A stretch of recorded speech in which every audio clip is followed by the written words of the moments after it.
Hello everyone, and welcome back to Phaedra.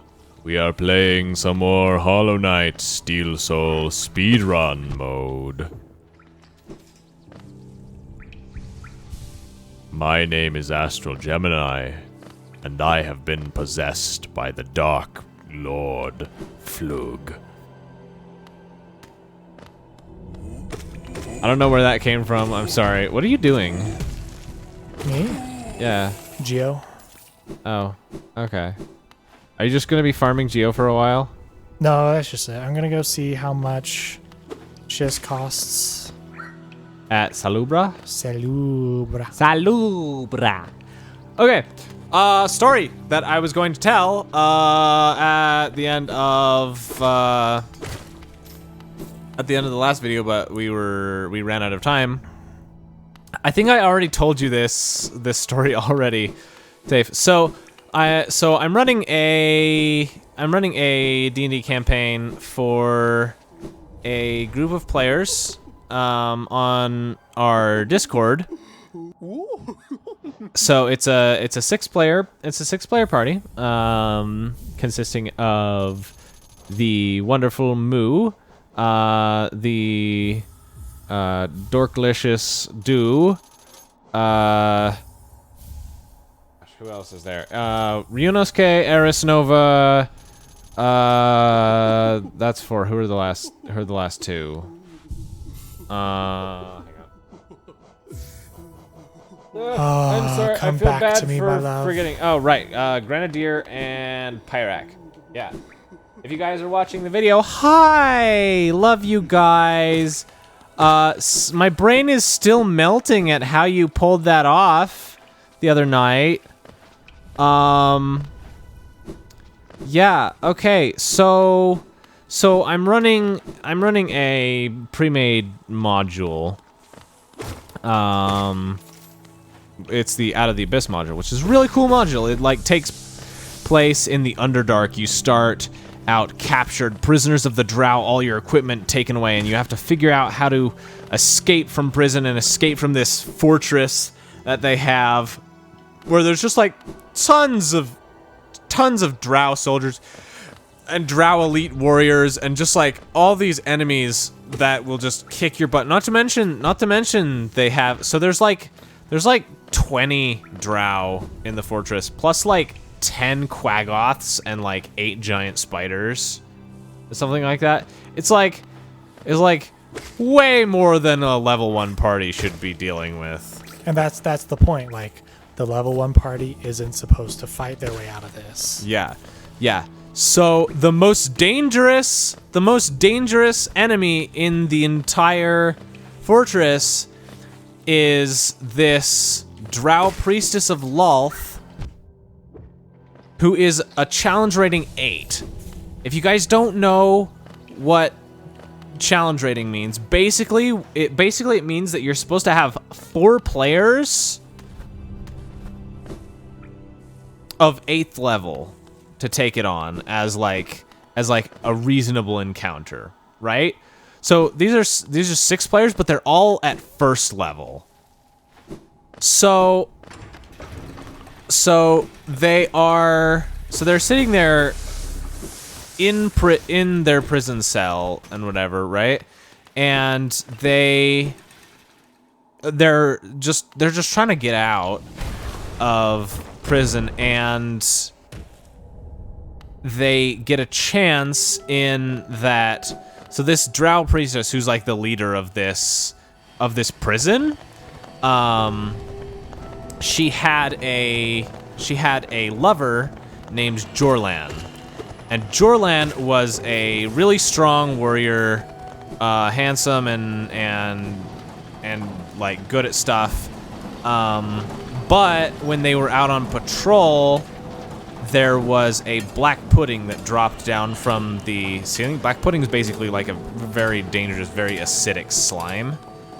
And he saved this Drow priestess from the black pudding, but he got hit himself, and like it was like eating him and stuff. And then she was able to like cast some magic and kill the black pudding, and then like heal him, but it left him with like a big scar on the side of his face and like down one of his arms, and left one of his arms kind of like wounded and disfigured and stuff. So after that, she basically said like, you're freaking ugly, I don't like you anymore, and ditched him for this younger drow named Shur Vandry.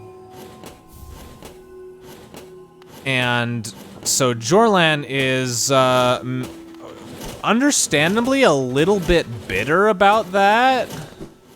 So he's like, okay, what I'm gonna do is because like the higher ups in the government and stuff, they really respect this priestess. I think her name's Ilvara.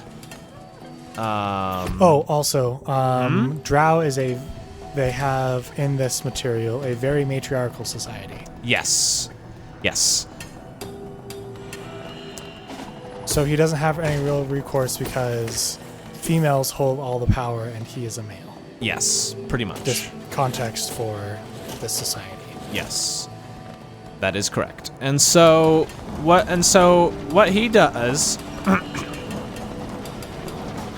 is he says basically, like, we've got this like super heavily fortified fortress, which is literally suspended from the ceiling of this cavern. And like the watchtowers of the fortress are made out of these gigantic stalactites. Ah, you shouldn't have adjusted sideways. You should have just kept going. Yep. And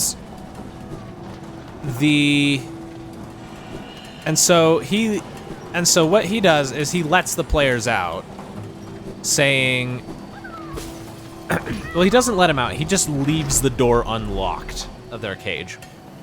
He doesn't help them any further than that, really. Saying, basically, if you guys escape from here, then it'll damage her reputation and also the reputation of this younger drow, Shur, who essentially stole my lover and also like all the authority that I had due to that. So what the players do is they leave. They have like no equipment, basically. And there's 2 drow outside the cage.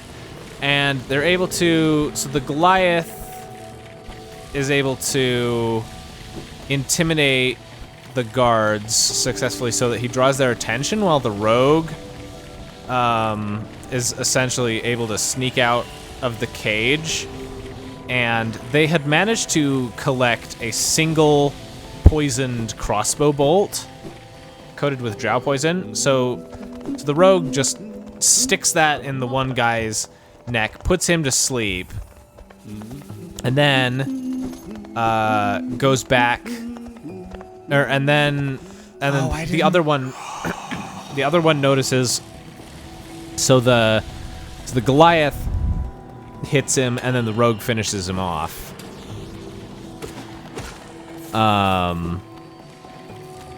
So they're able to get the equipment off of these 2 guards, which they had crossbows with poisoned crossbow bolts, poisoned with drow poison.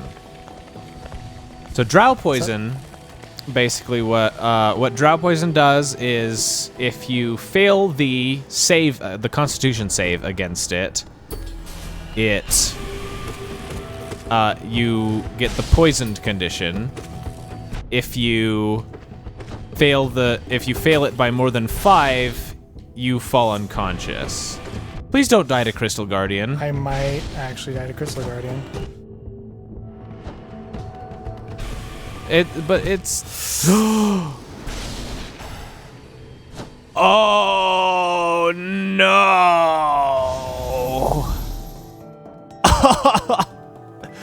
To Crystal Guardian. Dude, it's been so long. Oh, I am sorry. Well, at least it was to a boss this time. Yeah. that is... So you started. Well, there goes that run. And I guess the good people will have to wait to hear the story that I was trying to tell because I took a very roundabout route to telling it. Tell the story. We're not going anywhere. Okay, I'll finish up the story. Anyways, so basically, if you fail to save by 5 or more, you fall unconscious. So they have 2 crossbows and 2 swords and some chainmail shirts that they get off the drow guards. So they go, and they're making their way through the fortress, and they find this drow priestess, Ilvara's bedroom. And she's in there. And I'm like, you guys know that she's a very powerful spellcaster and should probably not be messed with. And so they're like, we sneakily open the door and hit her with a volley of readied crossbow bolts. And I'm like, okay, fine, you guys are doing this. Y'all are gonna die, basically. Like, there goes your escape attempt. So they manage to hit her with one of the crossbow bolts, and she doesn't go unconscious, but she does get poisoned, which gives her disadvantage on, I think, ability checks and attack rolls. And so, and then everything just went poorly. She would try and hit them and miss, and like using her multi-attack, she would attack someone twice and miss both times, even though their armor class is like 10 because they're not wearing armor. She's just rolling so badly because she has disadvantage on everything. And then she'll try and cast a spell at them and miss the spell because she has a disadvantage to hit spells because it's still technically considered an attack. And then she casts an AoE spell and rolls minimum damage on the spell, and they all pass their save, so they take half damage from the minimum damage spell, and then immediately hit her and break concentration so that like it doesn't even keep dealing damage, and they manage to kill her. And I was like, how? How even? Anyways, that's my story. Maybe I'll record like a longer version of that whole session at some other point. But anyways, until then, thank you guys so much for watching. We hope you enjoyed it. If you did, make sure to hit that like button. Subscribe if you want to see more. We'll see you guys next time. Take care.